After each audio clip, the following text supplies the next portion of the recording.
And we're joined now by former Florida Republican Congressman Carlos Curbelo and former Alabama Democratic Senator Doug Jones.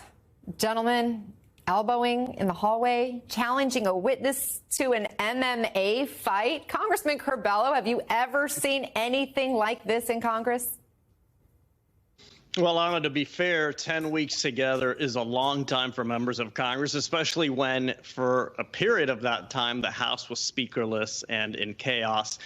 This is new, though, Anna. I did not see this when I was there. I mean, there was always tension, and there were always people who didn't like each other and avoided each other, or maybe sometimes said nasty things to one another. But this level of chaos, this level of acrimony so publicly displayed is just kind of a new low for these times in Congress. I know it was a lot worse way back when people had to be separated on the House floor, but this is definitely unique, and it's troubling. And how does anybody think that this is okay, that this is normal for sitting members of Congress to behave this way? Senator, even before this, congressional approval was hovering just above an all-time low, around 13%. So this kind of behavior can't help.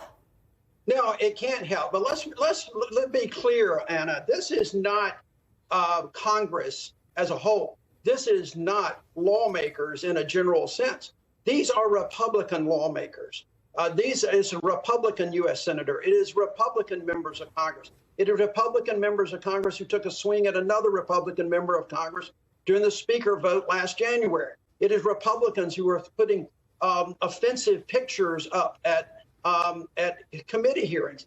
This is not Congress. This is the Republican caucus. And it is rather sad that this is where the Republican Party seems to be going among their leaders.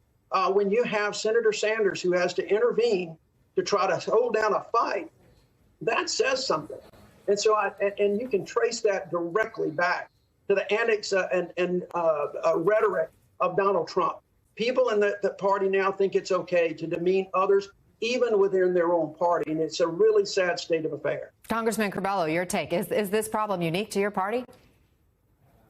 Well, I think the senator's correct that yesterday the protagonists were Republicans, but I think there are many examples in recent years that we can point to both parties using language, adopting postures that just really lower the level of discourse on the Hill. And I will say this, this is inside baseball in many cases, but swing voters, particularly the suburban voters that both parties have been competing over in recent years, they do pay attention to this, and they don't like this kind of vitriol. They don't like this kind of behavior. So even though it does seem like inside baseball, this could have some political consequences. Yeah, I mean, that kind of behavior would not be acceptable at any workplace, right? And so the fact that these guys think it's okay to show macho, my toughness, I'm gonna score points. It just seems so backwards to me.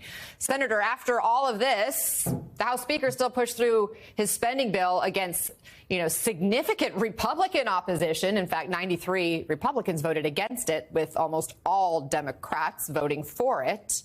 And now, after all the infighting, what do you think Democrats are thinking right now in Congress?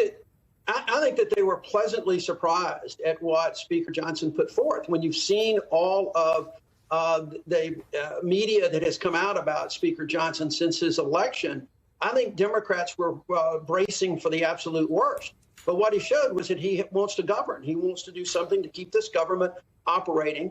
And who would have ever thought he would have put forth initially a program that would get more Democratic votes than Republican votes. So I think we're in a pretty good shape, although we're just kicking this can down the road on it. This is not something that the government ought to be doing every year, time and time again, is just kicking the can down the road. And we will face this issue again in January and now possibly in February as well. So we really need to get these parties together to try to do something about funding the government on an annual basis. Coming back to what went down with McCarthy specifically, Congressman Curbelo, we know Congressman Burchett, who accused McCarthy of elbowing him in the halls, voted to oust McCarthy last month. And then Matt Gaetz was the one that moved to end McCarthy's speakership. He has since filed an ethics complaint against McCarthy over this elbowing incident.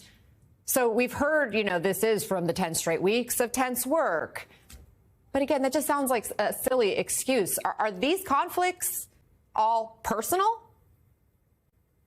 Anna, this is all personal. When you think about the fact that Speaker Johnson did yesterday exactly what Speaker McCarthy did just a few weeks before, which is to rely on a bipartisan coalition with more Democrats than Republicans to keep the government open. I mean, this is all personal. Look, I'm a little skeptical about Congressman Burchett's claim. Speaker McCarthy is not of that temperament. He's someone who, people have differences with, but gets along with most members. It's pretty clear that the 8 that voted to oust Kevin McCarthy had a personal problem with him. And it's also clear that they intend to continue doing everything they can to make McCarthy's life a living hell as long as he remains in the House.